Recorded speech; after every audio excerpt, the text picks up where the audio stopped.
গত 31 তারিখে কালের কণ্ঠে একটা রিপোর্ট হয়, আপনারা হয়তো অনেকেই দেখেছেন, যে সাবেক আইজিপি বেনজির আহমেদ ওনার সম্পদের একটা ফিরিস্তি কালের কণ্ঠে দেয়। তো যে পরিমাণ সম্পদ, মানে অনেকের ব্যাপারে আমরা সম্পদের হিসাব দিয়ে আমরা ইন্টারভিউ দিই। তো ওনার সম্পদের ফিরিস্তি এত বড় যে কোনটা আগে বলবো কোনটা পরে বলবো এটা আমার মাথায় ধরে না। তারপর দেখলাম যে 800 বিঘা 600 বিঘা প্রায় 1400 বিঘা তো আছে গোপালগঞ্জের দিকেই। তো আমার কাছে মনে হয়েছে যে এইসব অভিযোগ, তো এটা তো আর মনে অস্বীকার উনি করেন নাই যে এই জমিগুলো আছে। তো আমার এলাকায় আমি বলে আসছিলাম যে কিছু লোক আছে অনেক সময় যে জায়গায় যায় কিছু পয়সা করে থাকলে একটা করে বিয়ে করে আসে, আর এই উনারে দেখলাম যে উনি যে জায়গায় গেছে মোটামুটি জমি জমার মালিক হয়ে আসছে। আর একটা বিষয় কি, যে একজন আইজিপি মহোদয় উনার যদি এত সম্পদ হয়, পরে বৈধ প্রশ্ন, উনার 34 বছরের লাইফে উনার বেতন সহ হওয়ার কথা 1,74,00,000, প্রায় 1.25 কোটি। কিন্তু 1.25 কোটি তো উনার বেতন মিলে, আর উনার মেয়ে আর বউ মিলে মাশাআল্লাহ প্রায় কয়েকশো কোটি।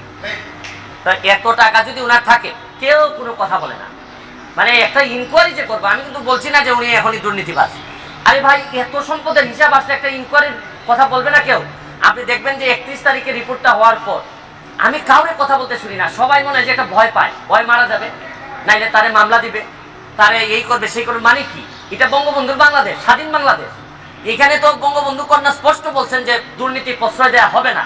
তাইলে এরকম একজন আইজিপির এত সম্পদের হিসাব আসছে, কেউ কোনো কথা বলবে না। আর দুদক আল্লাহ মাহফুজ জানে নিজে স্টার্ট তো নিতেই পারে না, ধাক্কায় স্টার্ট হয় না।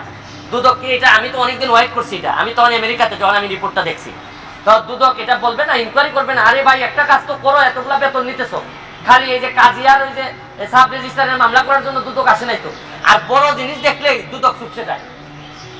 আর আইজিপি মহোদয় এত সম্পদ বানাইলে হয় কি জানেন, কোন জায়গায় অশনি সংকেতটা, কোন জায়গায় অশনি সংকেত হচ্ছে গিয়ে, তাহলে যারা পরবর্তী আইজিপি মহোদয় যারা আছেন, পরবর্তীতে যারা আসবেন, তারা হয়তো ভাবতেছেন যে মডেল ক্যারেক্টার আমাদের কে হবে, যারা অসৎ হবেন তারা তো বেনজির সাহেবকে ধরে নেবেন যে উনি হচ্ছেন কি আমাদের আদর্শ।